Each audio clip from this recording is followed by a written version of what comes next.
Now, today being the second Tuesday of February, the world observes a Safer Internet Day. And this day is, of course, aimed at promoting safer, more responsible and more inclusive internet usage for everyone, especially children and young people.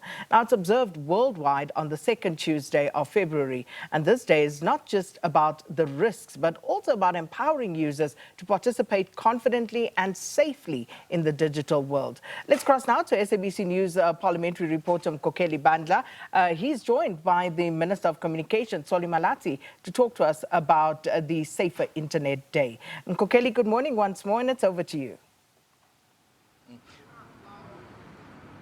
Good morning to you, Sakina, and also to our viewers at home. Indeed, we are joined by the Minister of Digital Technologies and Communications, Solly Malatsi, to talk more on this particular day, the Internet Safety Day worldwide. Minister, if you can quickly tell us the importance and significance of International Internet Safety Day, particularly in the South African context. Yeah. Thank you so much, and good morning to the SABC viewers. Look, Safer Internet Day began over, a couple of years ago. It's being celebrated or commemorized in over 180 countries. And the purpose of that is to bring awareness about, unsafe behavior on the internet, harmful content on the internet, and how we can make the internet a productive space. I think we live in a time and age where the use of technologies has their own risks. You look in terms of child inappropriate content or the spread of pornographic content on the internet. You look at the rise of cyberbullying. You look at, misinformation and disinformation and the risk that they put children in. And it is important to raise awareness about this risk so that we can empower our children with the knowledge of being able to identify these wrongs, but also empower teachers, parents, and even society about how to overcome these risks so that we can reduce and hopefully get to a space where we eliminate, unethical, dangerous, wrongful behavior on the internet so that it can be a productive space that people can use for entertainment, for online learning, they can use for digital entrepreneurship, and use it for things that will help grow the economy and grow society. The development of the internet also, particularly in the age of artificial intelligence, it does not wait for our children to develop. It's actually developing at a very fast pace.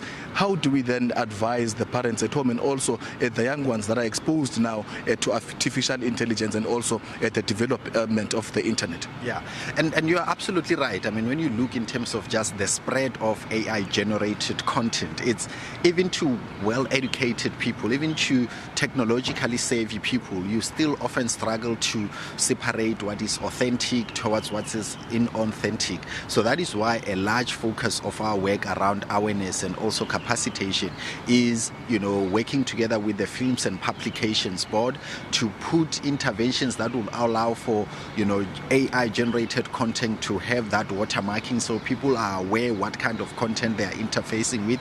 And secondly, to empower our population with digital skills, the basic digital skills that will allow, whether you are young, you are middle-aged, or you are considered very old, to at least have the basic tools that enable you to do this. I mean, we've got an entity called NEMISA that offers free online courses. There are a lot of private players also in the space that offer, digital skills, free online courses to help empower our society.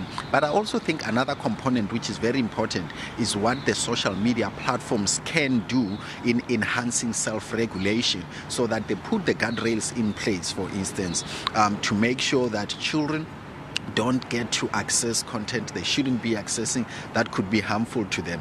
Globally, the conversation is around looking at interventions such as, age verification, identity verification, and facial recognition tools so that you don't have underage children using fake profiles to be on platforms that they are not supposed to be.